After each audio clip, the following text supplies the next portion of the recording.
Bien, mis amados hermanos, para la gloria de Dios, iniciamos entonces saludándoles a todos en esta mañana de Santo Sábado. Somos adventistas historicistas del séptimo día. Queremos ir a la palabra de Dios y hacer memoria de un salmo de alabanza y gratitud que escribiera David. Es un salmo historicista porque él va a hacer memoria en la historia de todos los prodigios y bendiciones que Dios ha hecho con su pueblo. Es bueno nosotros acordarnos en esta mañana y no olvidar ninguna de las bendiciones del Señor. Él nos ha formado desde el vientre de nuestras madres, nos ha visto nacer, crecer. Desde el día en que nacimos, sus ojos han estado sobre nosotros, cuidándonos, protegiéndonos, alentándonos, alimentándonos, protegiéndonos del mal y sobre todo guiándonos hasta encontrarnos, buscándonos hasta encontrarnos para convertirnos en sus hijos fieles, en sus verdaderos adoradores. Hoy somos un pueblo pequeño, pero fiel, con pureza doctrinal.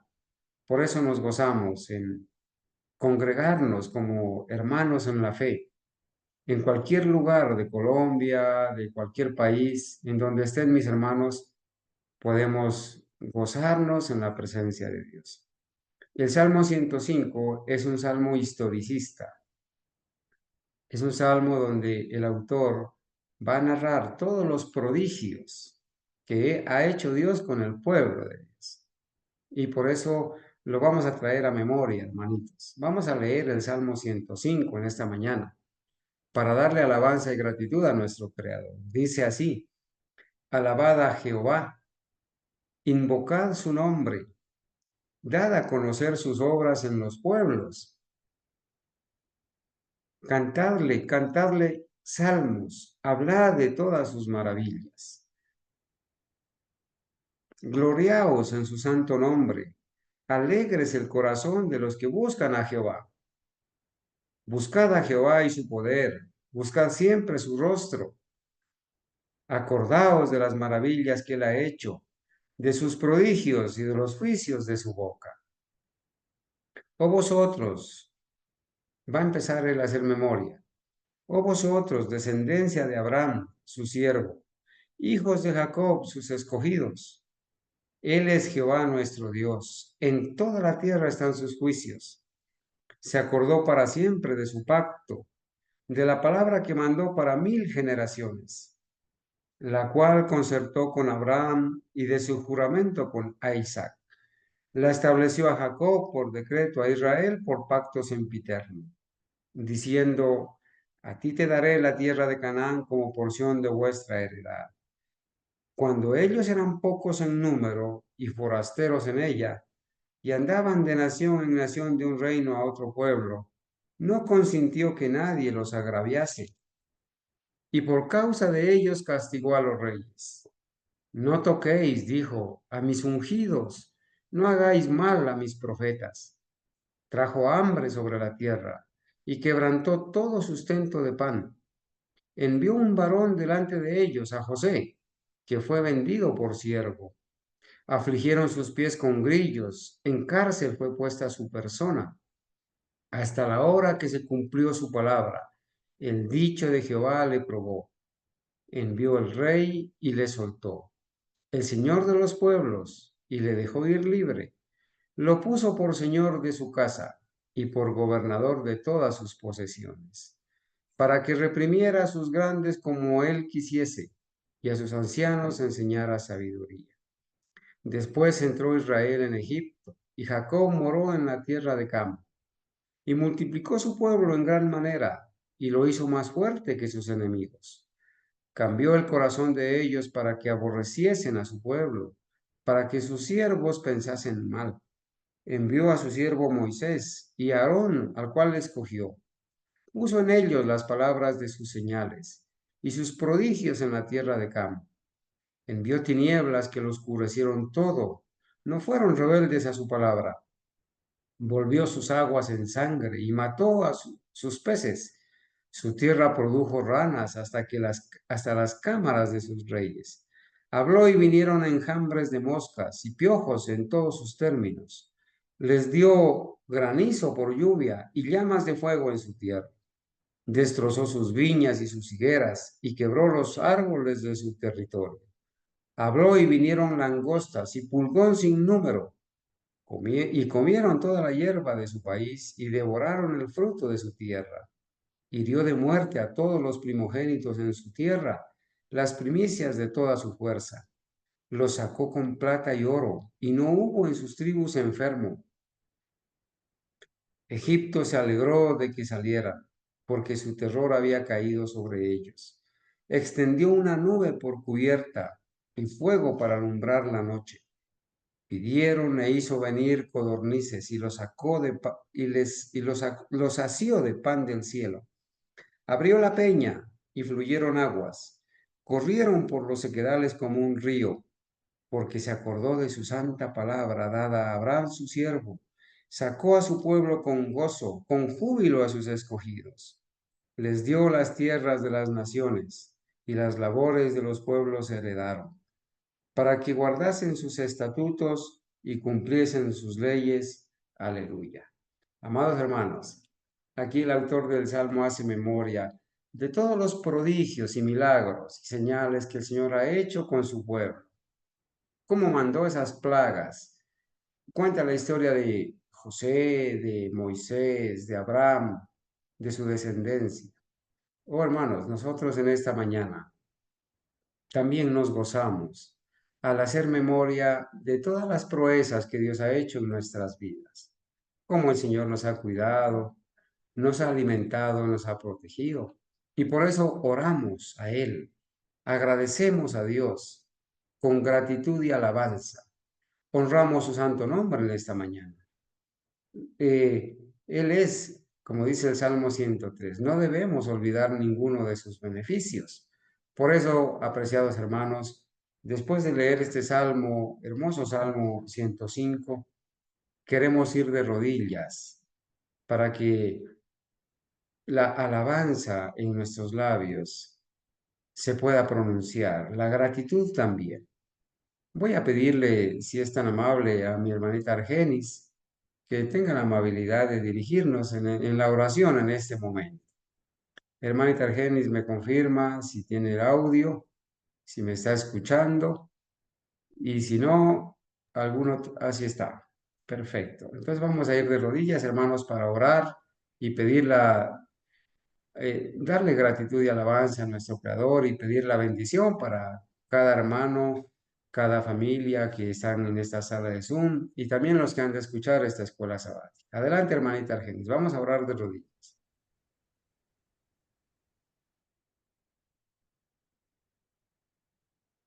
Bendito Padre Celestial, alabado y glorificado sea su santo nombre.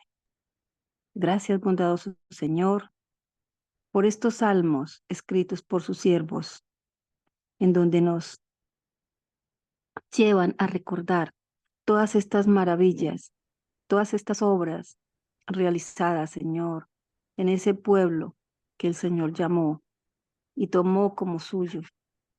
Ahora, Señor, nosotros también, con el anhelo de ser parte de este pueblo, de un pueblo especial, permanente, debemos también exaltar sus maravillas, sus obras, y especialmente en este santo, este monumento que fue dejado para que la humanidad nunca olvidara quién es el Creador y quiénes somos las criaturas. Pero el enemigo, Señor, se ha encargado de que este día sea pisoteado, sea olvidado. Pero gracias, bondadoso Padre, porque siempre hubo un pueblo que llevó en alto y llevará en alto hasta el fin su santa ley, y le recordará al mundo y le enseñará al mundo quién es el Creador y que hay un monumento para esa creación. Bondadoso Padre, gracias por regalarnos la vida y tener la oportunidad de reunirnos en este santo día, de seguir estudiando, de seguir profundizando, de poder aprender, Señor, para ir a compartir. nos ha dejado una misión muy especial, una misión de anunciar al mundo ese triple mensaje que el mundo entero debe conocer. Ayúdanos, Padre bendito, danos el valor, el coraje de no callar nunca. Amén. Padre celestial, bendice a nuestros hermanos que están reunidos en esta sala de Zoom, a los que están en cada uno de sus hogares, con sus familias, con las personas que hayan invitado. Y ayúdanos, Señor, a todos a seguir, a perseverar hasta el fin. Bendice a nuestros hermanos que van a dirigir este estudio y bendice, Señor, siempre el trabajo de nuestro hermano Carlos, su familia, y especialmente, Señor, bendice esta obra de publicaciones que vamos a compartir con personas interesadas que van a conocer, especialmente en este libro que empezamos a estudiar anoche, la verdadera historia del sábado y la verdadera historia de ese domingo puesto para que el mundo olvidara el verdadero día del Señor. Bondadoso Señor, bendícenos con su presencia, con la presencia de su Santo Espíritu, y ayúdanos, Señor, a tener claridad y el discernimiento que se debe tener en estos tiempos para poder enseñar, para poder compartir, pero primeramente para poder aprender. Todo esto, Señor, reconociendo nuestra indignidad y nuestra absoluta necesidad de depender del Dios Todopoderoso, damos gracias en el santo y divino nombre de nuestro Señor Jesucristo. Amén. Amén. Amén. Amén.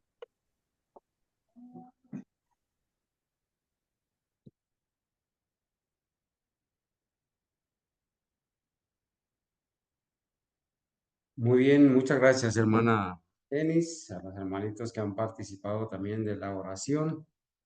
Agradecemos por este momento de alabanza al Creador. Bueno, hermanos, vamos entonces a entrar en el estudio grupal de la escuela sabática.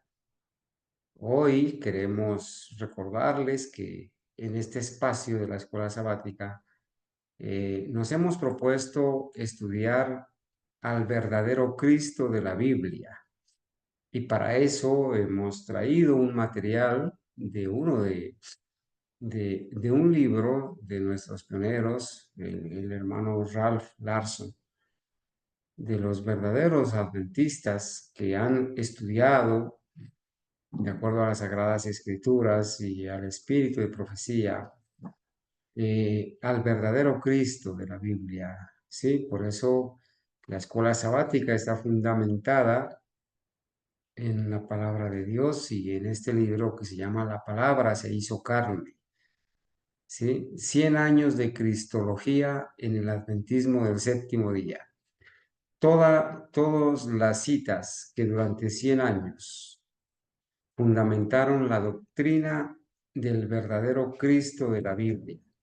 Un Cristo que vino con naturaleza caída, un Cristo que tomó la forma humana como la nuestra, igual a la nuestra, con una naturaleza caída, pero que, gloria a Dios, se mantuvo sin mancha y sin contaminación, y puede ser de esa manera nuestro ejemplo. Hermanos, nosotros en este estudio hemos avanzado, retomamos la importancia, ¿no? La importancia de estudiar, la importancia de estudiar este libro en la escuela sabática es porque el mundo entero está creyendo en un falso Cristo, en un Cristo que trajo el catolicismo y los evangélicos, la falsa doctrina de un Cristo inmaculado, de un Cristo que tomó una naturaleza como la de Adán antes de la caída, una naturaleza prelapsariana. Nosotros, para la gloria de Dios, hemos conocido la verdad de la Biblia, porque la doctrina de la naturaleza caída de Cristo es una doctrina apoyada en la Biblia y también apoyada en el espíritu de profecía, con más de 400 citas que aseguran que Cristo tomó la naturaleza caída del hombre. con más de 200 citas de la profeta Elena White que aseguran firmemente que Cristo no tomó la naturaleza inmaculada. Y muchas citas, casi 800 citas de nuestros pioneros adventistas fieles que atestiguan lo mismo que atestiguó la hermana White, fundamentada en la palabra de Dios. En esta sección 3 que estamos estudiando una época donde hubo claridad en esta enseñanza. Y esa época de la claridad, cuando la iglesia tenía un solo concepto de la naturaleza de Cristo, que era una naturaleza caída. Esa época corresponde a la fecha de 1852 a 1952. 100 años. Durante 100 años, el gran movimiento adventista se mantuvo fiel a la doctrina pura. 100 años donde claramente se enseñó que Cristo tomó la naturaleza caída como la nuestra, ¿sí? Y que Él, estando en esa naturaleza, venció. Nunca corrompió su naturaleza, ni aún con un solo pensamiento al mal, con una sola inclinación al mal. Él dominó, controló las pasiones naturales que heredó de María como ser humano, ¿sí? Y él como ser humano controló esas pasiones y propensiones y por eso obtuvo la victoria. Nunca se corrompió.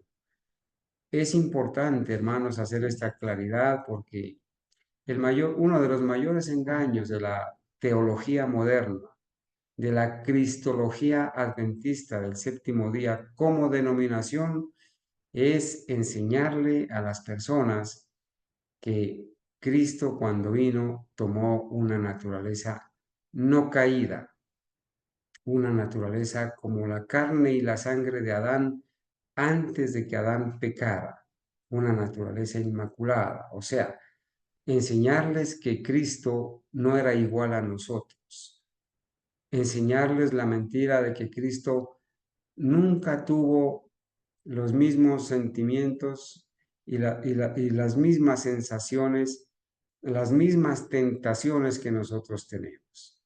Esa es una gran mentira, porque ese Cristo es un Cristo evangélico y católico.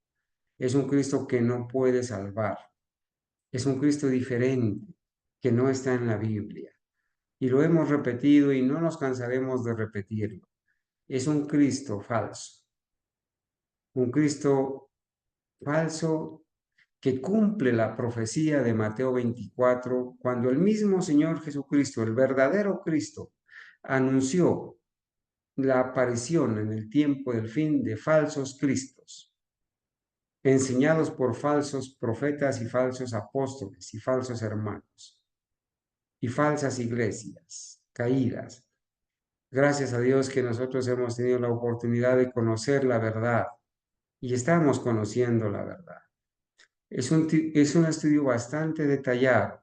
Durante 100 años, las citas durante 100 años que sostienen y afirman que Cristo tomó la naturaleza caída, para que nadie nos engañe, ni los católicos, ni los evangélicos, ni los adventistas de la denominación, y, como dice Pablo a los Gálatas, si yo o un ángel del cielo os anunciamos que Cristo vino con naturaleza no caída, sea maldición, sea anatema. Todos aquellos que enseñan que Cristo vino con naturaleza inmaculada, sean maldición, sean malditos, sean anatemas, porque están suplantando al verdadero Cristo. Están presentando a un falso Cristo, a un Cristo que no salva. A nosotros como ministerio, el remanente adventista historicista de toda nación, tribu, lengua y pueblo, sí nos interesa la salvación de las personas. Y por eso nosotros no traemos temas que hagan llorar, temas que hagan excitar los sentimientos. No somos amarillistas, No andamos publicando temas ecuménicos, no, vamos al escrito está. Y estudiamos detalladamente el escrito está, un fundamento claro. Y ahora vamos a seguirnos espaciando en este estudio. Inicialmente, iniciamos en el año 1852 y tomamos como meta, como una meta temporal, ir hasta 1894, que es el periodo anterior a la Carta Baker. Después de que lleguemos a 1894, vamos a continuar desde 1895 en adelante, ¿cierto? Hasta 1952, estudiando al respecto de la naturaleza caída de Cristo. Por ahora, nos vamos a ubicar entonces en la parte, bueno, me olvido decirles, una vez que terminemos de estudiar esta parte de los 100 años de Cristología, de la verdad acerca de la naturaleza de Cristo, pues tenemos que también enseñarle a las personas la época de la confusión, cuando ya entró el error del falso Cristo en el movimiento adventista, que fue a partir de 1952 hasta nuestros días. La doctrina, la cristología, la doctrina de Cristo, enseñada actualmente por la denominación adventista desde 1952, es una falsa cristología, una doctrina engañosa acerca de Cristo. Por eso el peligro en que se encuentran todas las personas que están apoyando y asistiendo a esta denominación adventista del séptimo día, en sus templos hechos por hombres, en sus templos donde se exhibe la cruz, que ya parecen capillas católicas, catedrales católicas. Van a encontrar la perdición dentro de ese templo, como los judíos, que no quisieron salir del templo porque pensaron que ahí estaba la gloria de Dios. Lamentablemente, muchas personas que quedaron allá esclavas en Egipto, algunos de nuestros hermanos quedaron allá esclavos en Egipto, no han querido salir, no quieren escuchar la voz de Dios que los está llamando a salir de Babilonia y se han quedado amarrados al piso de esos templos, esperando la destrucción, como los judíos en tiempos de los años 70, cuando vinieron los romanos y destruyeron el templo y a los que estaban dentro del templo. Ya la gloria de Dios se había ido. Estaremos estudiando después de esto la época de la confusión, cuando la iglesia adventista cambió su posición de creer y enseñar que Cristo al venir tomó la forma de la naturaleza caída de Cristo, a la enseñanza católica y evangélica de que Cristo al venir tomó otro tipo de naturaleza, o que tomó una combinación de ambas, o que quizás, como dice Bohr, vino como un Cristo nacido de nuevo, programado para no pecar, programado para vencer. Es un Cristo diferente a nosotros. Nosotros no somos dioses, pero en la parte humana, Cristo fue igual a nosotros, con la misma naturaleza. Él podía en algún momento, si hubiera decidido hacerlo, hubiera podido decidir ceder a la tentación. Para eso lo tentó Satanás. Si Cristo hubiera decidido en su mente pecar, lo hubiera hecho y nuestra salvación se hubiera perdido para siempre. No tendríamos esperanza. Por eso lo vino a tentar Satanás más de una ocasión. Y los seres humanos también lo tentaron a Cristo. Los fariseos, los saduceos, los mismos discípulos tentaron a Cristo. Pero el Señor no cedió a la tentación, estando en nuestra misma naturaleza humana. Podía ceder, podía pecar, pero no lo hizo, para la gloria de Dios. Bueno, hermanos, vamos entonces a entrar en materia porque hemos avanzado desde el año 1852, hemos avanzado ya, ¿verdad? Hemos ido a lo largo de los años y en nuestra última clase estudiamos hasta el año 1888. Las citas desde 1952 hasta 1888 que confirman y atestiguan acerca de la naturaleza caída de Cristo.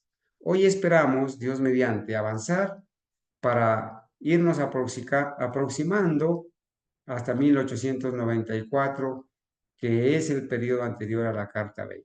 Voy a leer aquí, hermanos, entonces, 1889. Si algún hermano o hermana nos desea colaborar, de los hermanos que están en la sala de Zoom, con la lectura y el análisis, vamos a agradecer mucho y los comentarios también. Bueno, entonces voy a leer aquí 1889. ¿Qué se dijo en 1889 acerca de la naturaleza caída de Cristo? ¿Qué se dijo? Permítanme leer aquí. Dice, Cristo asumió la humanidad, Cristo asumió la humanidad para que Él pudiese alcanzar a la humanidad donde ésta estaba. ¿Y dónde estaba la humanidad cuando Cristo vino a esta tierra? ¿En dónde estaba? Estaba en una naturaleza caída, en una naturaleza degenerada por casi 4000 años de pecado desde el Edén. Entonces Cristo acepta volverse hombre, volverse humano y acepta descender del cielo a tomar la forma humana, pero una forma humana igual a la del hombre después de 4000 años de degeneración, después de 4000 años de degeneración de la raza humana. Allí viene el Señor y nos alcanza. El Señor no nació inmaculado. El Señor cuando nació como ser humano, porque Él es Dios. Si es Dios es eterno. Si es Dios no nace de nadie, no tiene madre, no tiene padre. Como Dios es Dios eterno, pero Dios se hace hombre. Él decide tomar la forma humana.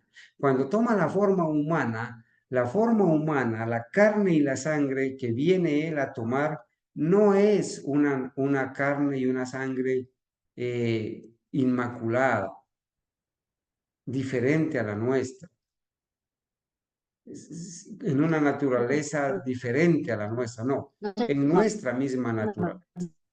Él puede alcanzar a la humanidad donde ésta estaba, o sea, en una naturaleza caída, en una naturaleza degradada por 4000 años de degeneración de la raza humana, en una naturaleza, en una carne y en una sangre debilitada, enferma, ¿sí? Él vino y obró en la forma de un hombre por amor al rescate de la raza caída. Se volvió humano como nosotros para podernos salvar, para podernos entender.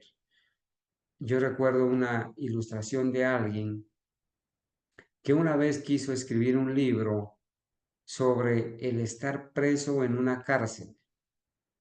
Quiso escribir la experiencia de sentirse preso en una cárcel.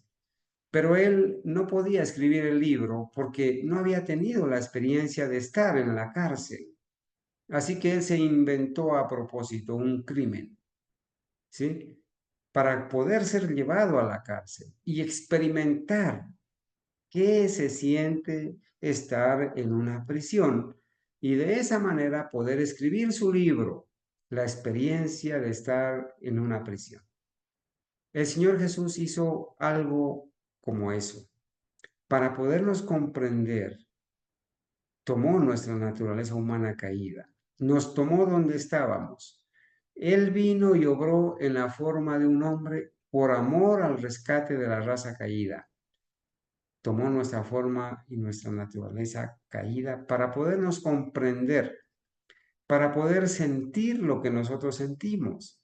Por eso nuestro Cristo, el Señor Jesucristo de la Biblia, en el cual creemos, es un Cristo maravilloso, lleno de amor, lleno de compasión, misericordioso. Él sabe cuando tú eres tentado. Cuando tú y yo somos tentados, Él nos comprende. Cuando tú y yo somos abandonados, Él nos comprende. Cuando tú y yo somos vituperados, Él nos comprende porque Él ya sintió y siente lo mismo con nosotros y siente con nosotros. Cuando nosotros somos humillados, quizás calumniados, insultados, Él nos comprende. Estaba en nuestra carne, en nuestra naturaleza. Él ya pasó por ese camino. Por eso es nuestro modelo y nuestro ejemplo. Por eso, contemplándolo a Él, podremos llegar a ser como Él es. No dioses, pero Cristo en nosotros la esperanza de gloria. Ya no vivo yo, vive Cristo en mí, para la gloria de Dios. Él debía venir como un hombre de dolores, y al final de cada lectura está la cita, ¿verdad? Él debía venir como un hombre de dolores para llevar las enfermedades de la humanidad. Varón de dolores, experimentado en quebrantos, dice Isaías 58. Cristo era la escalera que vio Jacob. Recuerdan ustedes, hermanos, recordamos todos, ¿verdad? En la escalera que, que, que vio Jacob, dice, Cristo era la escalera que vio Jacob.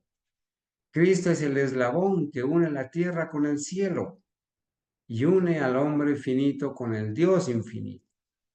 Esta escalera alcanza desde la más baja degradación en la tierra y en la humanidad hasta la más alta en el cielo.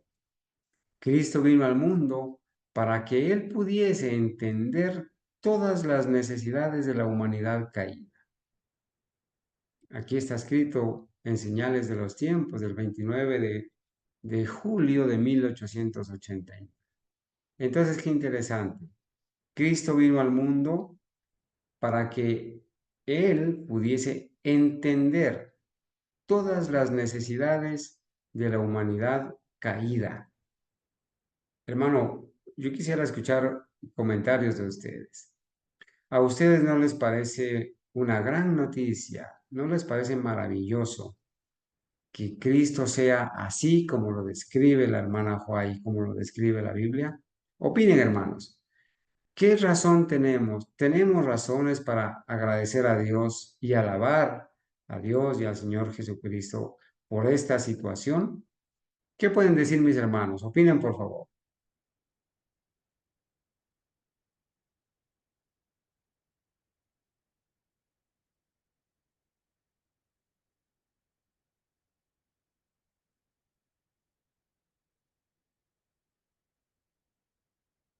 Bueno, hermanos, quisiera confirmar si mis hermanos me están escuchando, si está bien la señal que tengo yo acá.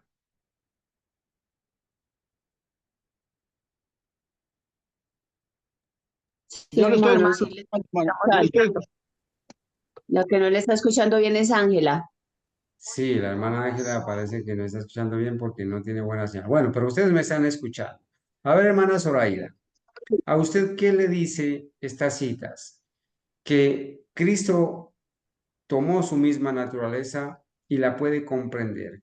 ¿Qué motivación le da, hermanita Zoraida? Adelante.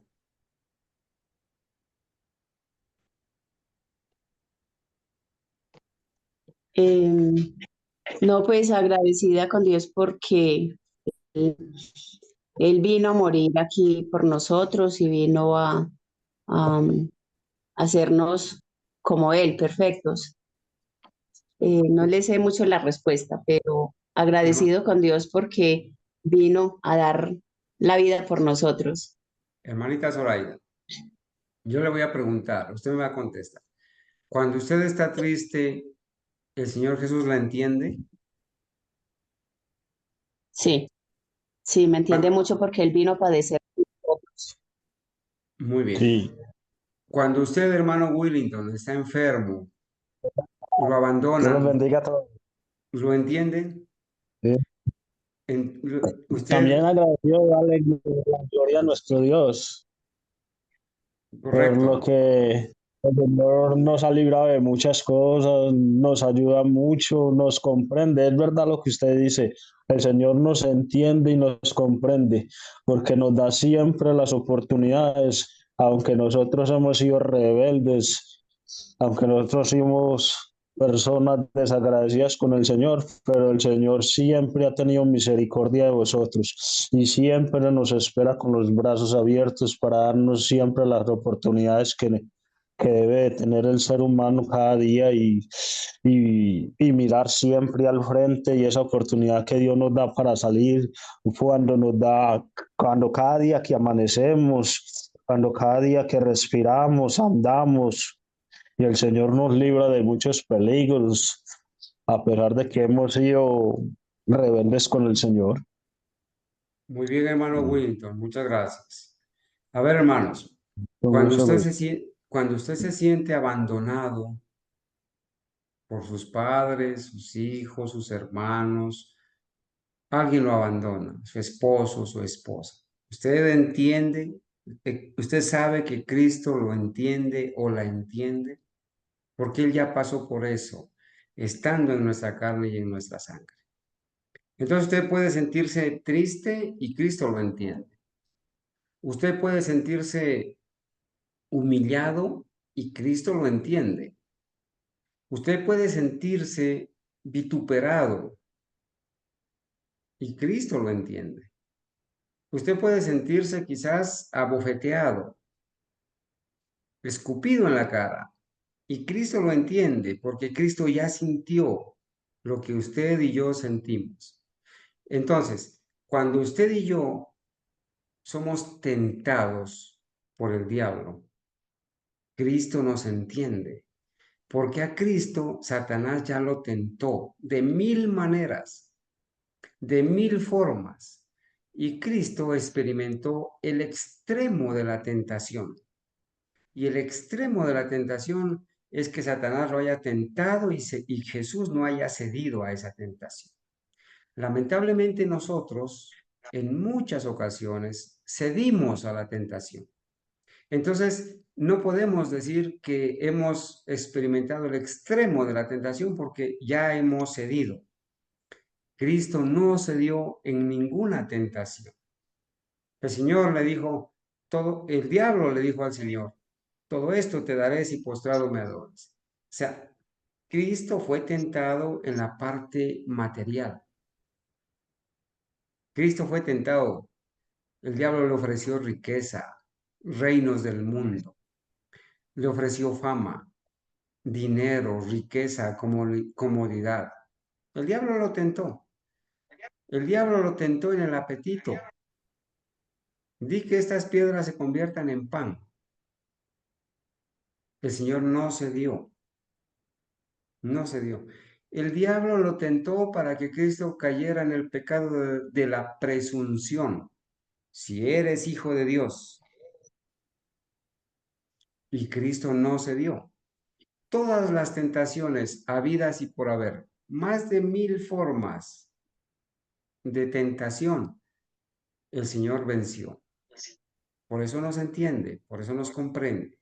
¿Sí? Bien, vamos a seguir, hermanos. Si hay algún comentario, hermanitos, por favor, no olviden hacerlo, que estamos en una clase. ¿Está bien? Voy a seguir leyendo aquí esta parte de 1889 para cederle el espacio a mi hermanita Argenis, que ella continúe con 1890. Voy a seguir.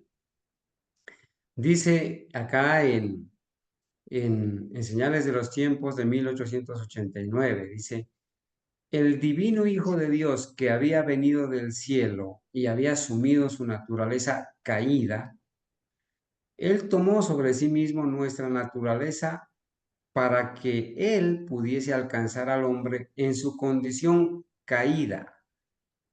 Él vino a unir a la raza caída con Él mismo. Hermanos, estamos siendo repetitivos, pero estamos siendo serios en poner cita tras cita para poder confirmar con toda esta cantidad de fundamento la verdad de que Cristo cuando vino tomó la naturaleza caída. Y esto se sostiene durante 100 años. 100 años, hermanos, de 1852 a 1952. La hermana White, como profeta de la verdadera iglesia adventista historicista del tiempo del fin, murió en 1915, pero ella dejó un legado, una enseñanza dirigida por el Espíritu Santo, para que muchos otros pioneros fieles y hermanos fieles pudieran continuar con esta enseñanza hasta 1952. Bueno, una cita más. Dice allá en Señales de los Tiempos 1889 también. Él fue un niño, él fue hecho un niño para que él pudiese entender las tentaciones de la niñez y conocer sus debilidades. El pastor Esteban Bor enseña que cuando Cristo nació como niño, nació nacido de nuevo. O sea, cuando Cristo nace, y es más, él enseña y dice que desde el vientre de la madre, el Espíritu Santo tomó a Cristo y lo transformó y lo programó para que naciera y no pecara, nacido de nuevo, con otra naturaleza. Y eso es una mentira, porque el Señor Jesús nace como niño y aprende la obediencia. El Señor Jesús de niño aprendió de su madre responsable, le enseñó la verdad, le enseñó en los rollos de los profetas, le enseñó la verdad. Y Cristo aprendió a obedecer desde niño. Él fue hecho un niño para que él pudiese entender las tentaciones de la niñez. Hermanos, muchos padres de familia cometen errores en la educación de sus hijos cuando son niños. Dicen, es que él es todavía un niño. Cuando ya crezca, aprenderá. Pero eso no es así. El carácter se debe formar inclusive desde el vientre de la madre. Nosotros, los padres responsables, debemos enseñar a nuestros hijos y educarlos desde el vientre de la madre. Enseñarles desde niños, desde la niñez has aprendido las sagradas escrituras, le dijo Pablo a Timoteo. Y Jesús, como niño, aprendió, ¿sí? La obediencia. Y él fue niño y puede entender las tentaciones de la niñez. Ahora, ¿los niños tienen tentaciones? Hermanos, opinen. ¿Cuáles son las tentaciones de Satanás para con los niños? Hermanitos, esta no es una pregunta doctrinal. Sí, es una pregunta de que... Hermano, Adelante, hermanita Lisa. hermano. Un feliz sábado. Adelante, la escuchamos. Amén, igualmente. Hermano, los niños tienen tentaciones desde que nacen porque ellos saben cómo lo hacen a uno. Lloran para que uno los escuche. Y ellos saben que si lloran, entonces uno, cualquier cosa que ellos quieren, ellos con solo hacer pataleta, con eso entonces ellos ya lo mueven a uno. Entonces, sí, ellos tienen desde un principio sus formas de manipular las personas, a uno, a la mamá. Muy bien, hermana Lisa. Muchas gracias. Claro. Adelante, hermanito. A ver si hay alguien que quiera también opinar. ¿Cómo tienta Satanás a los niños? ¿Cómo los tienta? Hermano Carlos, Hermano Jairo. hoy día la forma de Satanás es tentar a los niños con los celulares. Desde pequeñitos ellos, los papás para desentenderse de los niños, entonces le pasan el celular. Y vaya quítelo, verá que es la pataleta que le forma. Gracias, hermano Jairo. Miren, hermanos, a ver, yo quisiera escuchar a las hermanas que tienen niños y que han experimentado ya. ¿Cómo trae Satanás las tentaciones a los niños? Los tienta de mil maneras, ¿sí? Los tienta de mil maneras. Los niños quieren comer a cualquier hora. La intemperancia en los niños es muy común. Y eso se debe a que heredaron esa enfermedad, esa debilidad de una madre intemperante. El diablo le hizo creer a las personas que la mamá en embarazo tiene que comer lo que quiera, se puede antojar de lo que quiera, a la hora que quiera, en la cantidad que quiera, y si no, se afecta al niño. No sé cómo es que usan ese término que dicen que si la mamá no come, entonces el niño algo le pasa. Se me escapa el término en este momento. Entonces las madres vuelven Los intemperantes antojos, a su... hermano. ¿Cómo dice? Hermano, comen lo que ellas se antojan, nacen Antojos. boquiabiertos, dicen. Está bien, hermana Zoraida. Miren, Ese es el dicho. está bien, hermana Zoraida. Muchas gracias. Miren, las madres se encargan de volver intemperantes a sus hijos desde el vientre, porque las madres comen lo que quieran, a la hora que quieran, en la cantidad que quieran, y si no les dan gusto a sus antojos, entonces el niño sufre. El niño nace boquiabierto, como dicen por ahí. No, hermanos, el diablo ha hecho creer eso. Entonces los niños son tentados con el apetito. Se antojan de una galleta, se antojan de una gaseosa, se antojan de un dulce, se antojan de un helado, se antojan del azúcar, se antojan de todo. Y los padres permisivos les facilitan ese tipo de pecados. El diablo tienta a los niños a través del apetito. El diablo tienta a los niños a través de los entretenimientos. Les ha creado las películas de Plaza Sésamo, de las series infantiles, de los Simpsons, de las historietas, de los cuentos infantiles.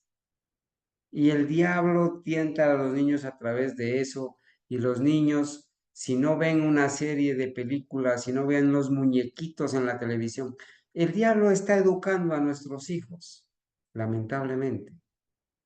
El diablo tienta a los niños a través de la música. Y en las iglesias adventistas ahora se está adorando con break dance, con música de rock, música satánica, se está adorando. Los pastores y los maestros de escuela sabática de niños y menores están educando así a los hijos, a los niños de los adventistas. El diablo tenta a los niños a través de la moda. Les pone personas para que los niños las imiten. Que el cabello azul, que las uñas así, que la moda, que la Barbie. Bueno, una cantidad de engaños. Los niños son tentados desde su niñez a través del apetito, de la moda, de los entretenimientos, de los espectáculos. Hay de los padres que llevan a sus hijos al cine. Hay de los padres que llevan a sus hijos a los estadios de fútbol. Hay de los padres irresponsables que para librarse de educar a un hijo le entregan un celular, una tablet, un PC y los dejan libremente que se entretengan y que el diablo los eduque a través de eso. Los padres somos responsables de la educación de nuestros hijos. El Señor nos va a preguntar a nosotros, ¿dónde está la grey que te entregué? ¿Dónde está el rebaño que te di? Nosotros debemos ser responsables de eso, hermano. Y hay más de 1000 maneras de cómo Satanás está tentando a los niños. Pero Cristo, dice la cita, Él fue hecho un niño para que Él pudiese entender las tentaciones de la niñez. O sea que, apreciados niños, apreciados jóvenes, Cristo no solamente puede entender a los adultos, Cristo puede comprender y entender a los niños y a los jóvenes.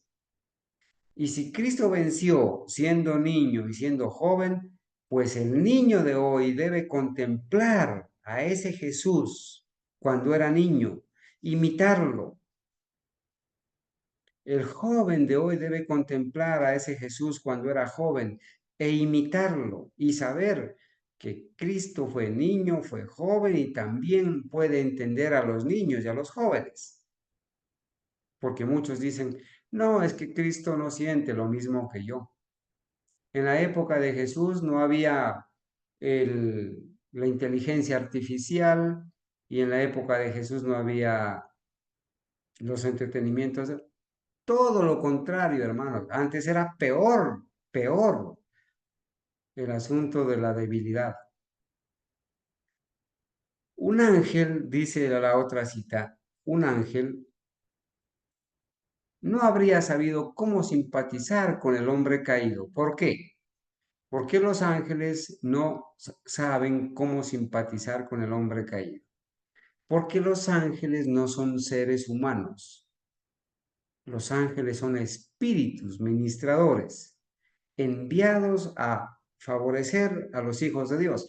Es verdad que algunas veces los ángeles han tomado forma humana, ¿sí?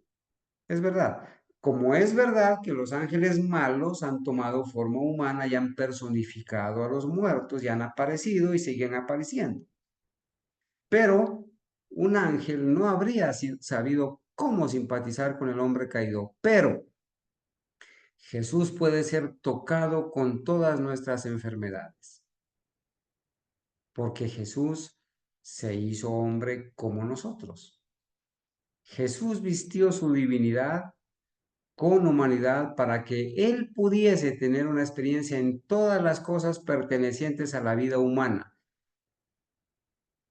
Repetimos, no hay manera más clara de decirlo, ¿no? No se pudo haber dicho de otra manera.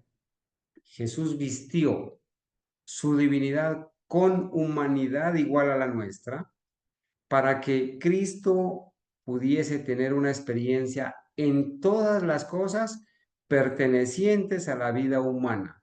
Todo lo que un ser humano puede sentir, el Señor lo sintió. Él tuvo la experiencia de sentirlo y de comprendernos. Por eso nos comprende y nos ayuda y nos da el poder para vencer, porque Él ya venció estando en nuestra naturaleza caída. No hay excusa para el pecado. Nadie podemos decir, no, es que esto el Señor no lo experimentó. No, la cita lo dice claramente, para que Él pudiese tener una experiencia en todas las cosas pertenecientes a la vida humana. Todo lo que los seres humanos podemos sentir y experimentar, el Señor lo sintió y lo experimentó. Antes de Cristo, aquí la última cita, hermanita Argenis, para que siga usted, por favor. Antes que Cristo pudiese ser un perfecto mediador, Él tuvo que tomar la naturaleza del hombre sobre sí mismo. ¿Y cuál es la naturaleza del hombre? Nosotros nunca, hermanos, con excepción de Adán y Eva, que nacieron de las manos de Jesús, todo ser humano no ha tenido una naturaleza inmaculada, a excepción de Adán y Eva, hasta que pecaron. Cuando Adán y Eva pecan, violan la ley, su naturaleza se degrada, se debilita, su naturaleza humana se vuelve caída. Y todos los descendientes de Adán y Eva heredamos la naturaleza caída, no el pecado.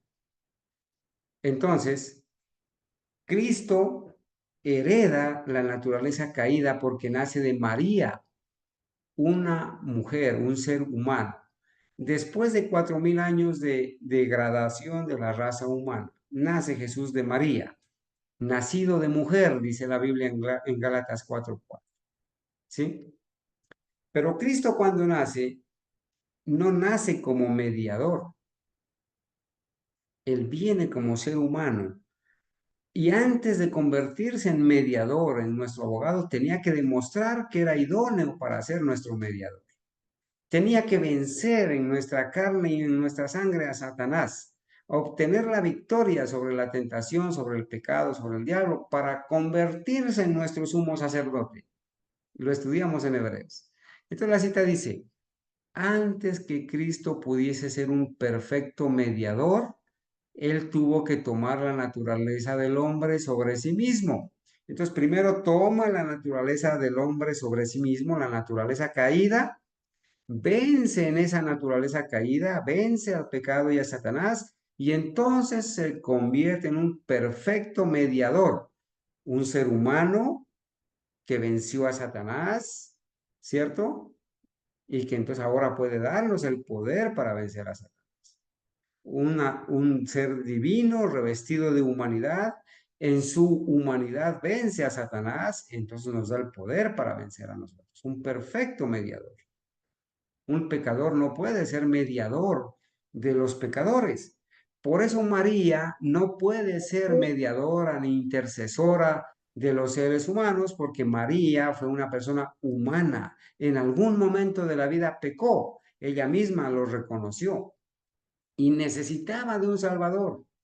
Ella misma necesitó de un Salvador, por eso no puede ser salvadora. Entonces, antes que Cristo pudiese ser un perfecto mediador, Él tuvo que tomar la naturaleza del hombre sobre sí mismo y estar sujeto a todas las debilidades y tentaciones del hombre, todas las debilidades y tentaciones del hombre, a las cuales el hombre ha quedado sujeto. Ángeles o seres que nunca han tenido la naturaleza humana para contender con ella, no estarían preparados para un lugar así. Los ángeles no pueden ser nuestros mediadores porque nunca fueron seres humanos, nunca tuvieron la naturaleza humana caída para comprendernos. Y la gente hoy en día, el diablo la ha llevado a confiar en los ángeles para salvación. Los ángeles son enviados por Dios para trabajar en nuestro favor y gracias a Dios por sus santos ángeles. Pero los ángeles no salvan, los ángeles no interceden. Los ángeles nos protegen, nos ayudan, sí, son enviados en Nos favor cuidan. nuestro. Bueno, hermanita Argenis, tenga la bondad de continuar su merced, por favor, aquí le voy a señalar 1890 en adelante, si es tan amable, para que usted continúe y los hermanos también puedan continuar haciendo las intervenciones. Bueno, hermano Carlos. Entonces, en 1890 encontramos la primera cita que dice así: no podemos concebir la humillación que él soportó al tomar nuestra naturaleza sobre sí mismo. No que en sí mismo fuese una desgracia en pertenecer a la raza humana. Esto está en Review and Herald del año 1890. Bueno, nosotros no podemos concebir, es decir, no podemos imaginar, no podemos comprender lo que significó esa humillación que él soportó al tomar nuestra naturaleza sobre sí mismo. Cuando se busca el significado de la palabra humillación, pues vamos a encontrar muchos significados dependiendo pues del contexto donde esté la palabra humillación, porque humillación digamos en el sentido cotidiano, cuando alguien se habla de humillarse, es como decir se ha degradado, ¿no? O como algo vergonzoso, la humillación. Pero acá no. Aquí en este sentido podemos ver que la humillación del Señor Jesús, ¿en qué consistió? Yo entiendo que consistió en haberse despojado de la gloria que tenía el Padre, como lo dice ya en la oración que el Señor hace en San Juan 17. Dice la segunda parte: no que en sí mismo fuese una desgracia pertenecer a la raza humana. Para el Señor Jesús, a pesar del dolor, y para el Padre, porque en la cita que sigue el Padre Celestial nos habla de que el Padre Celestial permitió que eso se diese, el que el Señor Jesús viniese a la naturaleza, a este planeta en esa naturaleza humana caída. Eso no significó para él una desgracia pertenecer a la raza humana. Fue algo que tanto el Padre como el Hijo, despojados de lo que nosotros tenemos y que abunda en nosotros, que es el egoísmo, pudieron acordar que el Hijo vendría y tomaría esa naturaleza. En ese sentido es humillación, el despojarse de su, lo entiendo así, hermano Carlos, despojarse de su gloria, no que sea una desgracia, no que sea uno algo que degrade, sino que Él lo hizo porque como Dios no tiene eso que nosotros tenemos, que es ese egoísmo, eso que nos aferramos a las cosas, inclusive que sabemos que hasta nos pueden hacer daño. Para Dios no existe porque Dios es amor y en el amor no hay egoísmo. Entonces, en ese sentido es que podemos entender esa humillación del Señor Jesús.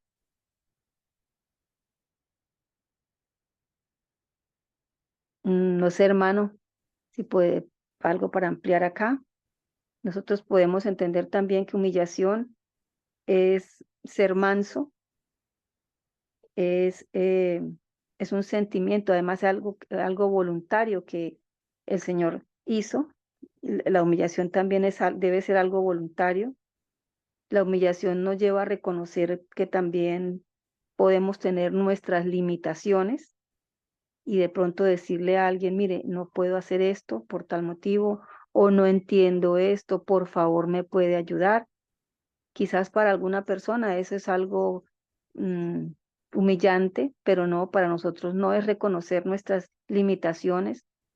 Nosotros como criaturas del Señor debemos someternos, humillar al Señor, reconocer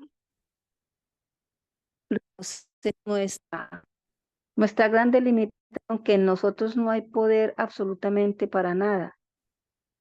En ese sentido es que nosotros debemos entender la palabra humillación.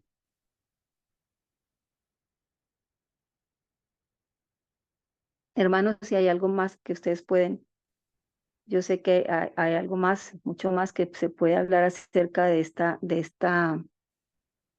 cita.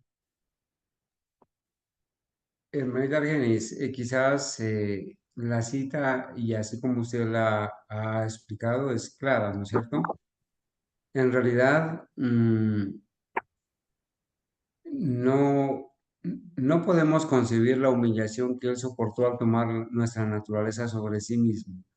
No que en sí mismo fuese una desgracia en pertenecer a la raza humana, porque él mismo había creado la raza humana, nos había hecho a imagen y semejanza, pero el hombre se degradó, el hombre se corrompió en su naturaleza. Y bueno, tomar una naturaleza caída después de 4000 años de pecado, pues fue mucho más que una humillación. Pero aún así, la sierva del Señor dice que Él la tomó, inclusive después de esos 4000 años de degradación. Pero aún hubiera sido una humillación si Cristo hubiera tomado la naturaleza no caída. Aún así hubiera sido una humillación. No porque pertenecer a la raza humana sea una desgracia, dice la hermana Fay, no, sino porque Jesús es Dios, es eterno, es el creador, es el que recibe la adoración, la alabanza, el soberano Rey de Reyes en todo el universo. Y Él condescender a tomar nuestra forma humana, nuestra naturaleza, aún así se considera una humillación, ¿cierto? Adelante, hermanita. Bueno, hermano, entonces dice la otra cita de la Review and Herald. El Padre Celestial le permitió a su Hijo el asumir la humanidad para levantar a la raza caída. Si para el Señor Jesús aceptar esta humillación y pasar lo que ya nosotros conocemos a través de la palabra, todo lo que significó esta vida humana acá para el Señor Jesús en este planeta, pues yo creo que también para el Padre, para los ángeles, de quienes el Señor es el jefe de los ángeles, tuvieron que pasar, yo me imagino, mucha tristeza, dolor de ver al Hijo de Dios aquí soportar todo esto que pasó. Para el Padre también debió ser de mucho dolor todos estos momentos e imaginémonos esos momentos finales. El Padre Celestial le permitió a su Hijo. Él también tuvo que, digámoslo así, despojarse de ese Hijo en estos años que pasó aquí en la tierra y sabía lo que iba a pasar. ¿Para qué el Padre permitió que su Hijo viniera y que tomara esta humanidad caída, humana caída? Para algo maravilloso que nosotros no tendremos nunca, ni siquiera palabras para poder expresar. Nos solamente decimos gracias Señor, porque lo hizo para levantar a esta raza caída.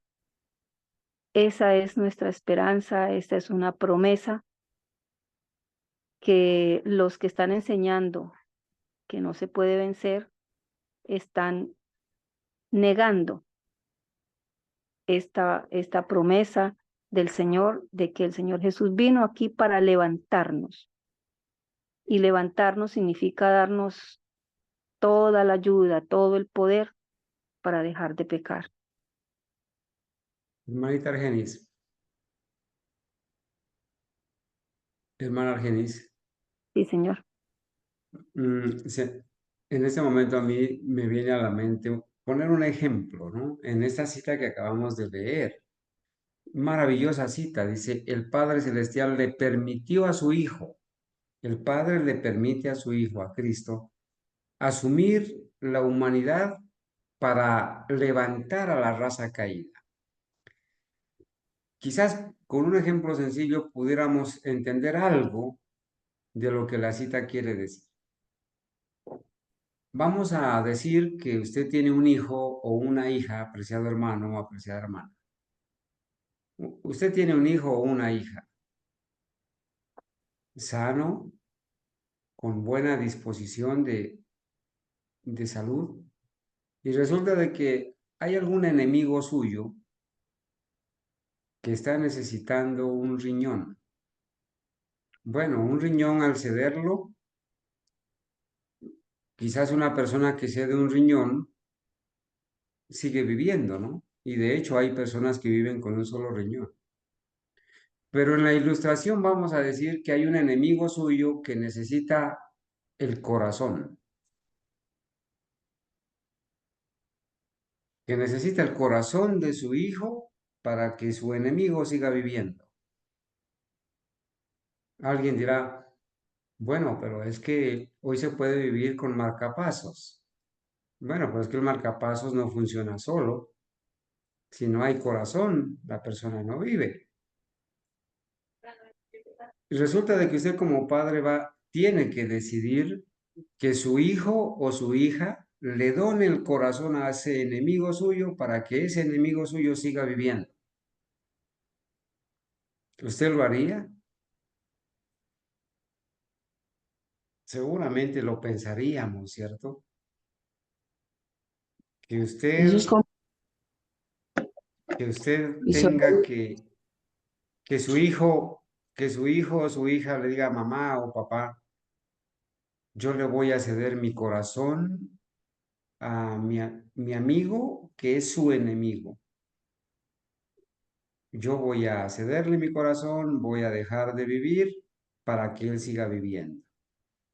Hermanos, cuando el Señor le permite a Jesús venir a morir por nosotros, el Padre en su amor por la raza humana también le permite a Jesús venir a morir por nosotros, que éramos sus enemigos. Cristo viene a tomar nuestra humanidad para levantar a la raza caída, y esa es la cita. El Padre Celestial le permitió a su Hijo el asumir la humanidad para levantar a la raza caída. ¿Alguien iba a comentar, hermanita? Y si no, hermana Argenis, adelante.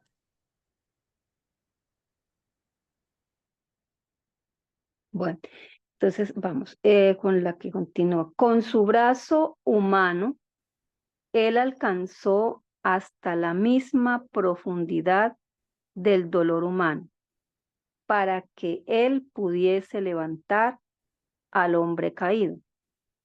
Al asumir la humanidad, él exaltó a la raza caída delante de Dios. En una cita que quizás leímos el sábado pasado, también nos hablaba de, dice Cristo, con su brazo, con su largo brazo humano, rodea la raza caída, mientras que con su brazo divino, él se aferra al trono del Todopoderoso, uniendo así la tierra con el cielo y al hombre caído y finito con el infinito Dios. Entonces dice acá, con su brazo humano, él alcanza hasta la misma profundidad del dolor humano. Es decir, con esa naturaleza humana caída, que en todas las citas se está reafirmando, y no lo contrario de lo que están enseñando. Él puede alcanzarnos, y dice, hasta la misma profundidad del dolor humano.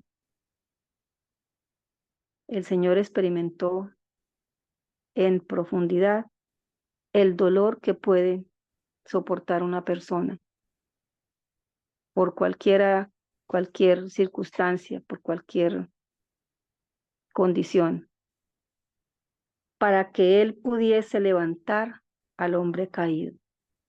Nuevamente nos habla de levantarnos como raza caída. Él, en esa naturaleza humana caída, muestra al universo,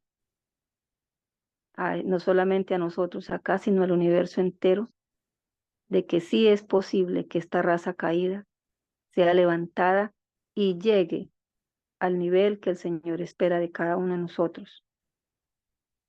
Cuando Él asume esa naturaleza humana caída, dice, Él exaltó a la raza caída delante de Dios. Hermanos, los oigo entonces si hay algo más para agregar.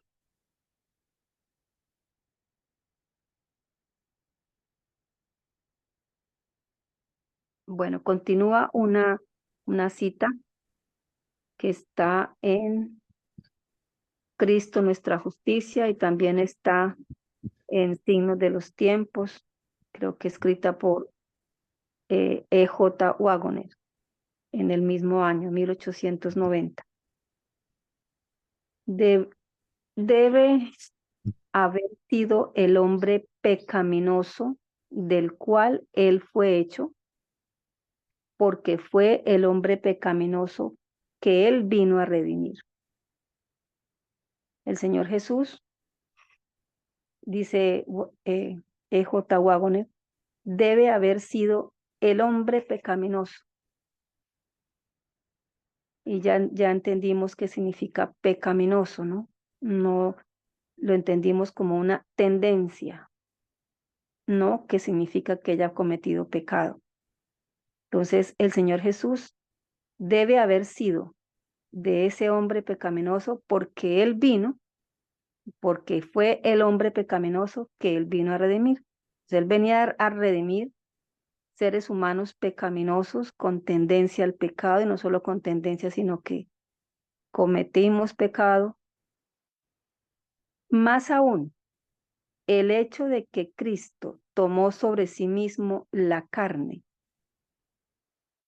no la de un hombre sin pecado, sino la carne de un hombre pecaminoso que hubiera podido pecar, porque venía con las posibilidades, con las palabras que nosotros estudiamos, susceptibilidades, pero que él las controló. No la de un hombre sin pecado, sino la del hombre pecaminoso. Esto es, que la carne que él asumió, viene a explicarnos lo que significa la anterior afirmación, que la carne que él asumió tenía todas las debilidades y tendencias pecaminosas a las cuales la naturaleza humana está sujeta. Y eso también ya nos quedó muy claro en las primeras partes de este libro que hemos estudiado. Está mostrando en la declaración que él fue hecho de la simiente de David, de acuerdo a la carne. En otras partes hemos leído de la simiente de Abraham. Es decir, cada vez que hablemos de simiente vamos a entender que de esos 4000 años de pecado que habían pasado cuando el Señor Jesús asume esa naturaleza humana caída, viene con todo lo que tiene que ver con la herencia, la genética de sus anteriores a él. Y ya sabemos quiénes en esa línea están, ¿no? Personas que cometieron adulterio, que mintieron, que asesinaron. Todo esto pesaba sobre él como pesa también sobre nosotros. Y aún más, porque ya no vamos en 4000, sino casi a los 6000 años de pecado. Sin embargo, eso no es excusa para que nosotros estemos diciendo o algunos predicando que no podremos vencer, cuando el Señor nos dio el ejemplo de que sí se puede y nos da todos los recursos para poderlo hacer. Entonces dice, él fue hecho de la simiente de David de acuerdo a la carne, tomando realmente sobre sí mismo la naturaleza pecaminosa. Tomando realmente, no fue solamente por fuera, tomando la forma de hombre, pero no teniendo en el interior lo que un hombre que nace en este mundo tiene, como lo dice acá, debilidades y tendencias pecaminosas. Habiendo sufrido todo aquello que la naturaleza pecaminosa está sujeta a sufrir. Mientras estemos en un mundo donde haya pecado, lo único que habrá es sufrimiento y lucha, una lucha interior, una lucha como nos la describe el apóstol Pablo. Él sabe todo al respecto de eso. Eso es una cita que prácticamente nos está dando otro pequeño resumen de todo lo que hemos venido estudiando.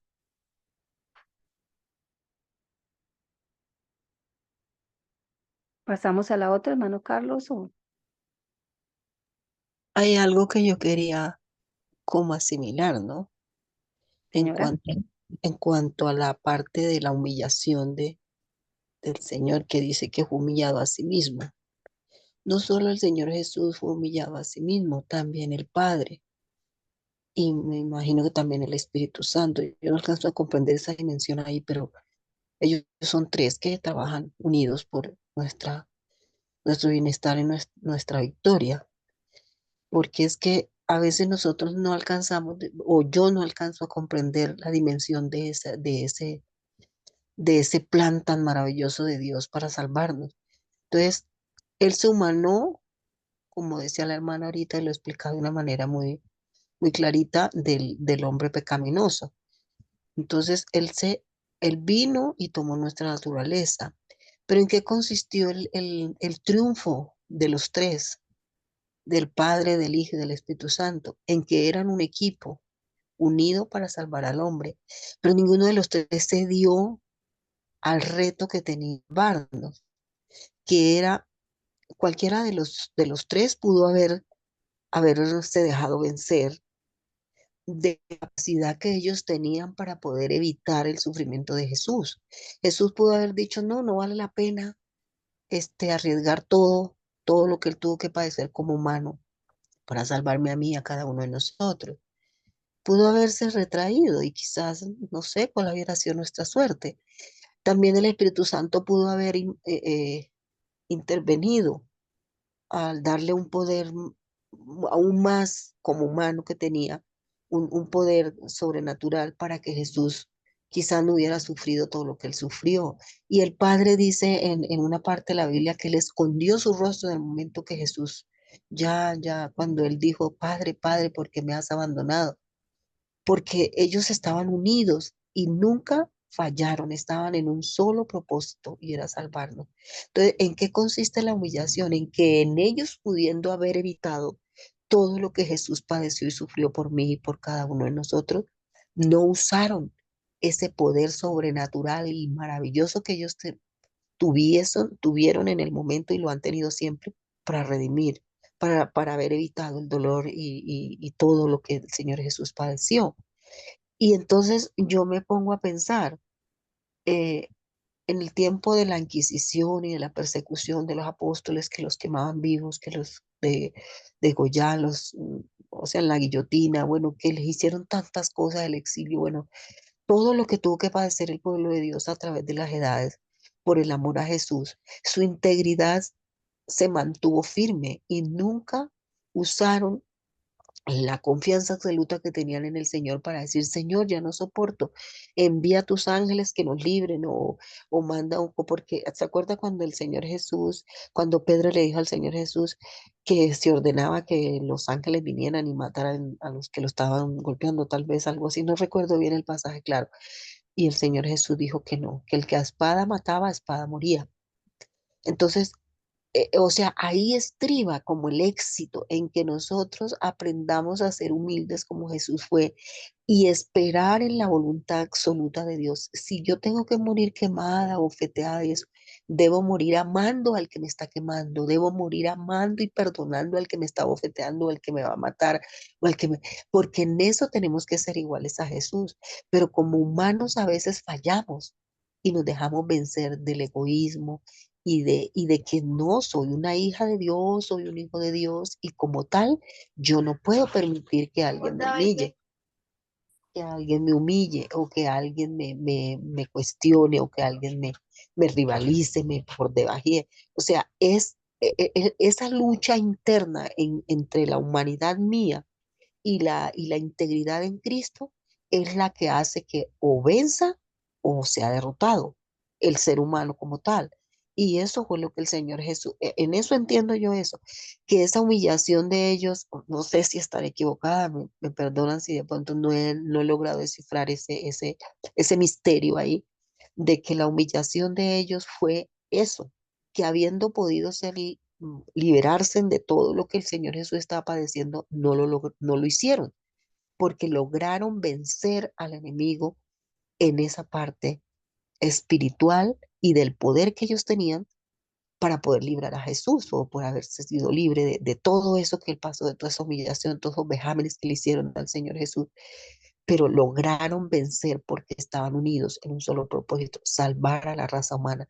Y eso es lo que nosotros a veces no comprendemos y nos dejamos vencer con mucha facilidad del enemigo cuando pensamos que porque yo soy Dalila Prieto y soy una hija de Dios y he hecho esto y he hecho lo otro y he ayudado o sea, como que reclamamos el derecho de haber hecho algo bueno para poder merecer un favor divino, sin pensar que no, que el Señor Jesús ya pasó por eso, yo debo imitar a mi Jesús, debo ser como Jesús fue.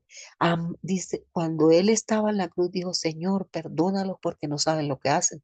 Entonces nosotros a veces no copiamos eso o como que no nos apropiamos de ese valor maravilloso de Jesús para poder vencer al enemigo, porque el enemigo nos quiere vencer es ahí, en nuestra dignidad como ser humano o como querer pretender que somos los ojos de Dios, que somos como la niña en los ojos de Dios y que nadie nos puede tocar porque Jesús va a venir a salvarnos. Hay muchos de nosotros que vamos a ser mártires seguramente. En el futuro moriremos por causa de la verdad, moriremos por la persecución que vendrá sobre nosotros, pero tenemos que amar al enemigo, al que nos tortura, amar al que nos quita, amar al que nos mata el hijo, al que nos mata el nieto. Bueno, tenemos que nosotros superarlo con la ayuda de Dios a través de todo esto que estamos estudiando. Muchas gracias. Si en algo me equivoqué, aclárenmelo para poder retomar. Gracias.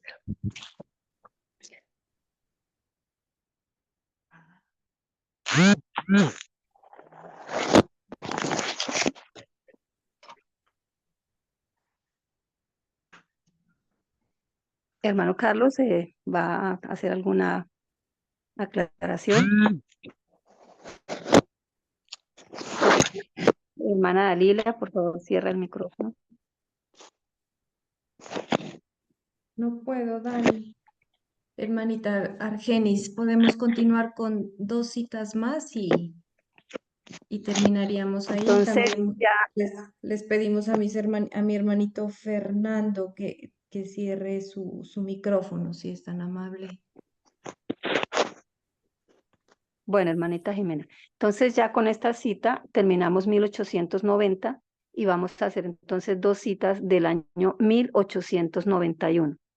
Recordemos que lo que pretendemos en estos momentos es llegar a través de los sábados que nos hacen falta al año en que se escribe la Carta Baker, que es 1894. Bueno, entonces en 1891, en la Review and Herald, la hermana White dice: Jesús unió al mundo caído con el cielo, ligando al hombre finito con el Dios infinito. Sobre la escalera mística, cada uno que esté perdido puede ganar el cielo. Entonces, el hermano Carlos explicó ahorita lo de la escalera, ese sueño que tuvo Jacob, esa escalera que unía el cielo con la tierra, representa al Señor Jesús. De esa manera, el cielo y la tierra están ligados a través del Señor Jesús, y eso permite que el hombre finito pueda unirse con el Dios infinito. Y esa hermosa promesa que dice: sobre la escalera mística, Cristo es la escalera mística, cada uno que esté perdido puede ganar el cielo. ¿Cómo se encontraba Jacob cuando recostó su cabeza sobre esa piedra? Recordemos y recordamos algo del pasaje: angustiado, se sentía perdido, no sabía lo que le venía en el futuro. Cada uno de nosotros que estemos sintiéndonos perdidos, angustiados, que no sabemos de pronto, ahora personas que no saben qué camino coger, que no han encontrado todavía este camino estrecho, angosto, con todas las dificultades, con todo lo que significa transitar por este camino.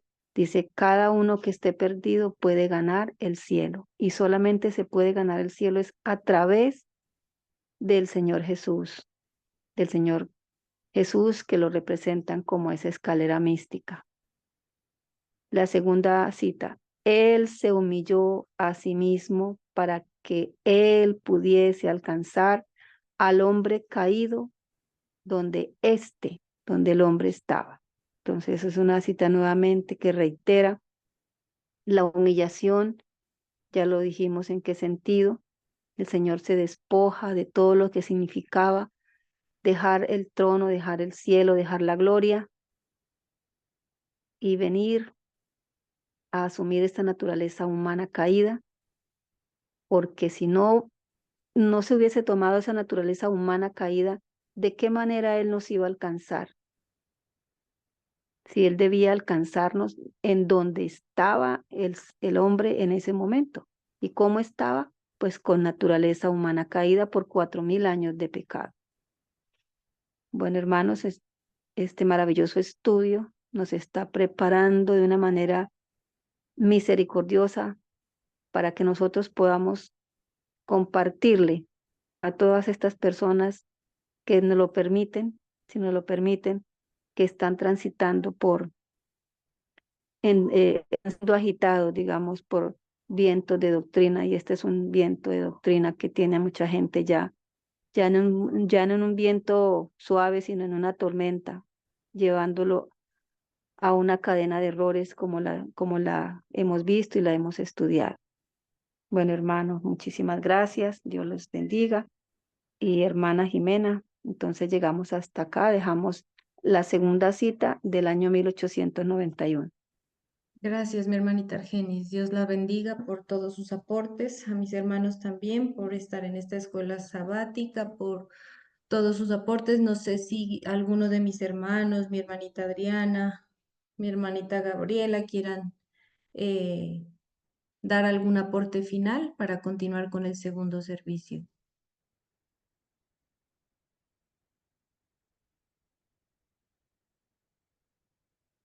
Bueno, mis hermanitos, Dios me los guarde, me los bendiga, Dios nos siga dando el discernimiento y la sabiduría necesaria para que todo lo que hemos escuchado hoy, lo que hemos estudiado, quede grabado en nuestras mentes. Bueno, vamos a terminar esta escuela sabática. Le pido a mi hermanita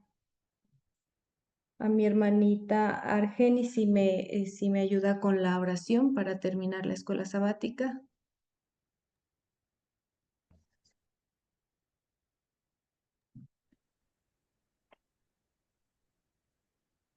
Bueno, de rodillas oremos.